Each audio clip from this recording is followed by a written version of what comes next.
நடிகர் விஜய் அவர்கள் மெட்ராஸ் ஹைகோர்ட்ல ஒரு கேஸ் போட்டிருந்தாரு. அந்த கேஸ்ல இன்னைக்கு ஒரு ஜட்ஜ்மெண்ட் வந்திருக்கு. அதாவது விஜய்க்கு எதிராக வந்திருக்கு, நியாயமான தீர்ப்பு வந்திருக்கு. விஜய் ஏன் மெட்ராஸ் ஹைகோர்ட்டுக்கு போனார் அப்படின்னா, 2017 விஜய் வீட்டுல ஆபீஸ்ல எல்லாம் வருமான வரித்துறை ரெய்டு போறாங்க, ஐடி ரெய்டு. அப்போ இந்த வருஷம் எனக்கு இத்தனை கோடி ரூபாய் வருமானம் வந்துச்சுன்னு அவர் காமிக்கிறாரு. ஆனா உள்ள போய் ரெய்டு போகும்போது பார்த்தா அப்ப புலிப்படம் வந்திருக்கு. அதுக்கு 15 கோடி ரூபாய் சம்பளம் வாங்கியிருக்கிறாரு. அந்த வாங்கின சம்பளத்தை 1 கோடி 2 கோடி இல்லைங்க, 15 கோடியையும் மறைச்சிட்டார். நம்ம நாட்டோட சட்டப்படி நம்ம வருமானத்தை அரசாங்கத்திட்ட மறைக்கிறது மிகப்பெரிய தவறு.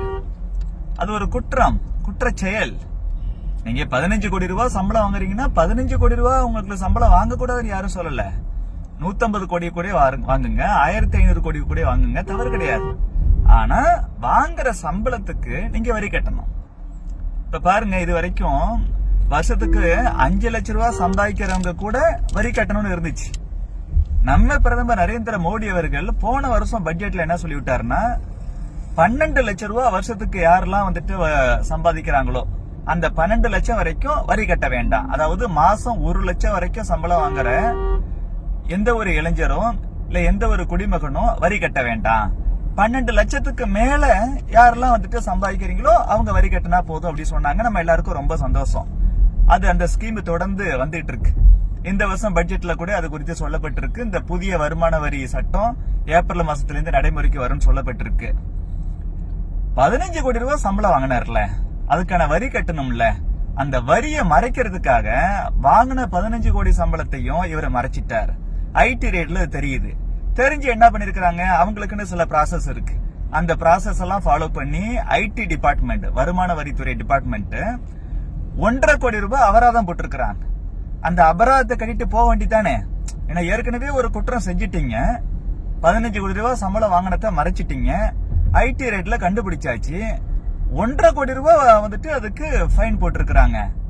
விஜய் ஆயிரக்கணக்கான கோடி ரூபாய் சினிமாவில் சம்பாதிச்சு வச்சிருக்கிறார். இதுல 1.5 கோடி ரூபாங்கிறதுலாம் பெரிய விஷயம் இல்ல. ஆனா பாருங்க எவ்வளவு நெஞ்சு அழுத்தம்.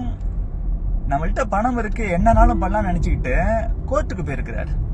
கோர்ட்ல கேஸ் நடந்து அதுல தான் இன்னைக்கு ஜட்ஜ்மெண்ட் வந்திருக்கு. விஜய் என்ன சொல்லிருக்கிறாரு, விதிமுறைகளை மீறி எனக்கு 1.5 கோடி ரூபாய் அபராதம் போட்டுட்டாங்க, இதை நீங்க ரத்து பண்ணணும் அப்படிங்கிற மாதிரி கோர்ட்ல போய் வாதாடினார். கோர்ட் எல்லா விஷயத்தையும் அலசி ஆராய்ஞ்சு இதுல எந்த விதிமீறலும் கிடையவே கிடையாது, 1.5 கோடி ரூபாய் உங்களுக்கு ஃபைன் போட்டது நியாயம்தான், 15 கோடி ரூபாய் வருமானத்தை நீங்க மறைச்சிட்டீங்க, அது தப்பு, அதற்காக வருமான வரித்துறை உங்களுக்கு 1.5 கோடி ரூபாய் அபராதம் போட்டிருக்கு, அதை நீங்க கட்டித்தான் ஆகணும். அதனால விலக்கு கொடுக்க சொல்லி நீங்க கேஸ் போட்டுறீங்களே, உங்க கேஸத்தான் நாங்க ரத்து பண்றோம் அப்படி சொல்லி ஜட்ஜ்மெண்ட் கொடுத்திருக்கு. விஜய் இப்ப மட்டும் இல்லங்க, இதுக்கு முன்னாடி ஒரு ரோல்ஸ் ராய்ஸ் கார் ஒண்ணு வெளிநாட்டுல இருந்து இங்க இறக்குமதி பண்றாரு. அதுக்கு கட்ட வேண்டிய வரியையும் கட்டல. ஒரு BMW X5 நினைக்கிறேன், அந்த வண்டியையும் வெளிநாட்டுல இருந்து இந்தியாவுக்கு இறக்குமதி பண்ணாரு. இதெல்லாம் 20 வருஷத்துக்கு முன்னாடியே, அதுக்கும் வரி கட்டல. இந்த மாதிரி கார் விஷயத்துல வரி கட்டாம இருந்ததுக்கு ஒரு முறை கோர்ட்டுக்கு இவரோட கேஸ் போனிச்சு. அப்ப கூட மெட்ராஸ் ஹைகோர்ட், இதே மெட்ராஸ் உயர்நீதிமன்றம், சென்னை உயர்நீதிமன்றம், நீங்க வரி கட்டுறதை ஏதோ தான தர்மம் பண்ற மாதிரி நினைச்சுக்காதீங்க சார், வரி கட்டுறது உங்களோட கடமை, லீகல் டியூட்டி, அதை நீங்க பண்ணித்தான் ஆகணும். சும்மா நீங்க விலையுறந்த கோடிக்கணக்கான ரூபாய் மதிப்பு உள்ள காரை வாங்க தெரியுது, வெளிநாட்டுல இருந்து வாங்கிட்டு வர தெரியுது, அதற்கான வரி கட்ட சொன்னா உங்களுக்கு வலிக்குதா அப்படின்னு பிடிச்சு சத்தம் போட்டு விட்டுச்சு கோர்ட்டு. விஜய் ஏன் இப்படி இருக்கிறாரு? இப்படிப்பட்ட விஜய் தான் நான் ஆட்சிக்கு வந்தால், அவர் ஆட்சிக்கு வர்றதுக்காக அவர் கட்சி ஆரம்பிக்கலங்க. இவரு டிஎம்கேவோட பி டீம். 5 வருஷத்துக்கு முன்னாடி எல்லாருக்கும் ஞாபகம் இருக்கும், கமலஹாசன் திடீர்னு ஒரு கட்சி ஆரம்பிச்சாரு. அந்த எலெக்ஷன்ல பார்த்தோன்னா டார்ச் லைட் எடுத்து டிவி எல்லாம் உடைச்சாரு. திமுகவுக்கு எதிராக பேசுற மாதிரி பேசிவிட்டு எலெக்ஷன் முடிஞ்சு என்ன செஞ்சிட்டாரு, அதே திமுக கூட இன்னைக்கு கூட்டணி. அவங்களும் நாங்க சொன்னதெல்லாம் நீங்க கரெக்டா செஞ்சிட்டீங்கன்னு சொல்லி அவர் இன்னைக்கு ராஜ்யசபை எம்பி ஆக்கி இருக்கிறாங்க. பாராளுமன்றத்துல இன்னைக்கு ஒரு உறுப்பினரா இருக்காரு. அதே போல இப்ப 5 ஆண்டுகள் நம்ம மோசமான ஆட்சி நடத்திட்டோம். திமுக அப்படிதான் நினைக்குது. மக்களுக்கு தெரியும் இந்த விஷயம் எல்லாம், இதுதான் உண்மைன்னு மக்களுக்கு தெரியும். இப்போ நமக்கு எதிரான ஓட்டு எல்லாமே வந்துட்டு அதிமுக, பாஜக, பாமக, அமமுக, தமாமுக இந்த மாதிரி கட்சிகள்லாம் ஒன்றிணைந்து என்டிஏ ஒரு வலுவான கூட்டணியா அமைக்கப்பட்டிருக்கு. இந்த கூட்டணிக்கு நமக்கு எதிரான வாக்குகள்லாம் போயிடுச்சு அப்படின்னா நாம தோத்து போயிடுவோம். சோ நமக்கு எதிரான வாக்குகள் எல்லாம், இந்த ஓட்டு எல்லாம் அதிமுக தலைமையிலான கூட்டணிக்கு போயிடக்கூடாது, அது கொஞ்சம் பிரிஞ்சு இன்னொரு ஆளுக்கு போனா நல்லதுன்னு சொல்லித்தான் விஜய களத்துல இறக்கி விட்டுருக்காங்க. இப்படி ஆளுங்கட்சிக்கு எதிரான வாக்குகள் எல்லாம் முக்கியமான வலுவான அடுத்து ஆட்சி அமைக்கக்கூடிய சக்தி கொண்ட எதிர்கட்சியான அதிமுக தலைமையிலான கூட்டணிக்கு போயிடுச்சுன்னா திமுக ஜெயிக்க முடியாங்கிறதால இந்த திமுக அதோட கூட்டணிக்கு எதிரான வாக்குகள் கொஞ்சம் பிரிஞ்சு விஜய் பக்கம் போயிடுச்சுன்னா அதிமுக தலைமையிலான கூட்டணிக்கு அதிக ஓட்டு வராது.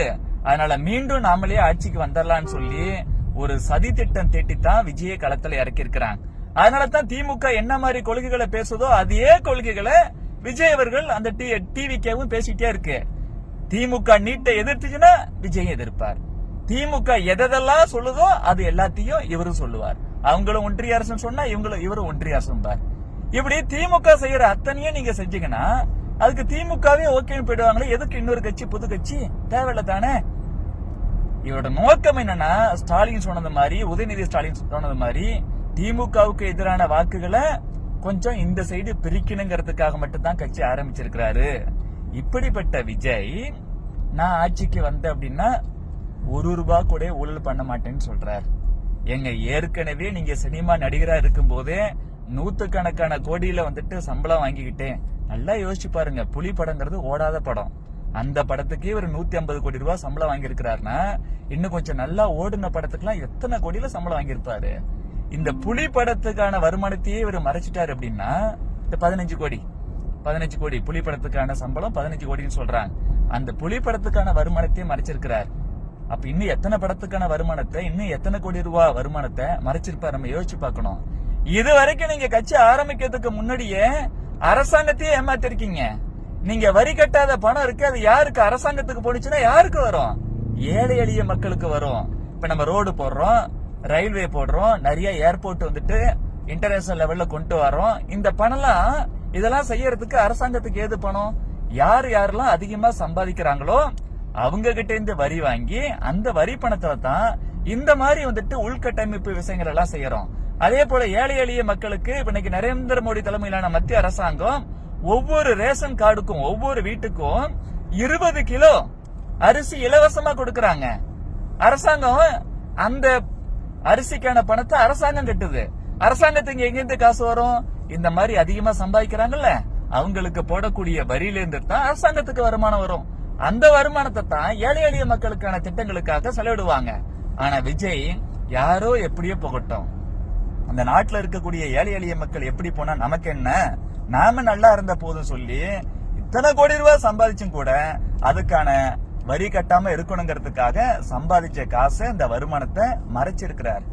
மறைச்சாச்சு, கோர்ட்ல வந்துட்டு ஃபைன் போட்டாச்சு, கட்டிட்டு போக வேண்டியதானே. மறுபடியும் உத்தமர் போல அடுத்தது என்ன பண்ணலாம்? அவங்க கட்சியை சார்ந்த சில பேர்லாம் பேசுறாங்க, மறுபடியும் நாங்க சுப்ரீம் கோர்ட்டுக்கு போவோம். என்னையா இவர் 1.5 கோடி ரூபாய் ஃபைன் போட்டிருக்காங்க, நீங்க செஞ்ச தப்புக்கு தானே ஃபைன் போட்டிருக்காங்க.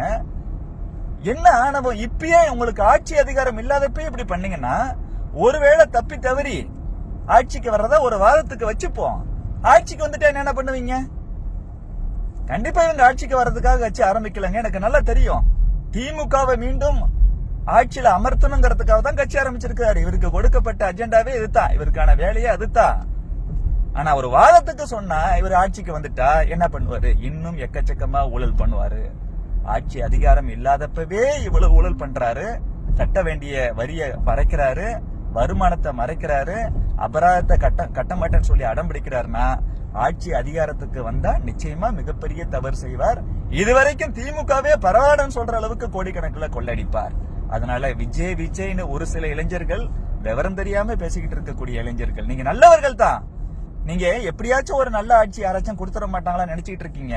ஆனா அதற்கான சாய்ஸ் விஜய் இல்ல. இதுவரைக்கும் தனிப்பட்ட வாழ்க்கையில சரியா வாழாம அரசாங்கத்தை ஏமாத்தக்கூடிய விஜய் கண்டிப்பா வேண்டாம். ஆனா பாரத பிரதமர் எப்படி இருக்கிறார்? 75 வயசாச்சு, இது வரைக்கும் அவர் மேல ₹1 ஊழல் குற்றச்சாட்டு இருக்கா? 13 ஆண்டுகள் குஜராத்தோட சிஎம் இருந்தாரு. இப்ப 12 ஆண்டுகள் இந்தியாவோட பிரைம் மினிஸ்டரா இருக்கிறாரு. ₹1 ஊழல் பண்ணலங்க. அப்ப 13 ஆண்டுகள் வந்துட்டு குஜராத்தோட சிஎம், 12 ஆண்டுகளாக இந்தியாவோட பிஎம்னு டோட்டலா 25 வருஷம் உச்சபட்ச அதிகாரம் கொண்ட பதவியில இருந்தும் கூட ₹1 ஊழல் பண்ணாம ஒரு மனிதன் இருக்கிறார். பெருந்தலைவர் காமராஜர் போல பிரதமர் நரேந்திர மோடி இருக்கிறார். அப்படிப்பட்ட தலைவர் யார கைக்கு அமைக்கிறாரோ, எந்த கூட்டணியில அவர் கட்சியை வச்சிருக்கிறாரோ அந்த கூட்டணிக்கு தான் நாம ஓட்டு போடணும். நேர்மையை விரும்புறீங்க, ஊழலை விரும்பல, நாடு வளர்ச்சி அடையணும் விரும்புறீங்க அப்படின்னா தமிழகத்துல வரப்போற சட்டமன்ற தேர்தல்ல அதிமுக, பாஜக, பாமக, தமாக, அமமுக, தமமுக உள்ளிட்ட கட்சிகள் ஒன்றிணைந்து உருவாக்கி இருக்கக்கூடிய என்டிஏ என்று அறியப்படுகிற தேசிய ஜனநாயக கூட்டணிக்கு தான் வாக்களிக்கணும். விஜய்க்கு ஓட்டு போடவே கூடாது, திமுகவுக்கும் ஓட்டு போடவே கூடாது. யாராச்சும் நான் இதுவரைக்கும் திமுகவுக்கு ஓட்டு போட்டுக்கிட்டு இருந்தேன், இந்த முறை விஜய்க்கு ஓட்டு போடுறேன்னு சொன்னீங்கன்னா அது மறுபடியும் திமுகவுக்கு ஓட்டு போடுறதுதான் அர்த்தம். விஜய்க்கு போடுற ஓட்டு எல்லாமே திமுகவை ஆட்சியில கொண்டு வரதுக்கு தான் உதவும். விஜய் நல்ல மனிதர் இல்ல, ஊழல்வாதி. அவருக்கு ஓட்டு போடாதீங்க. ஓட்டு போட்டு மறுபடியும் இன்னொரு ஊழல்வாதிக்கு நம்ம ஆதரவு கொடுத்த மாதிரி ஆயிடக்கூடாது. விஜயோட உண்மையான முகத்தை நம்ம தோலுரிச்சு காமிக்க வேண்டிய கட்டாயத்துல இருக்கிறோம். நல்லவரா இருந்தா கண்டிப்பா மனப்பூர்வமா வரவேற்கலாங்க, தவறு இல்லைங்க.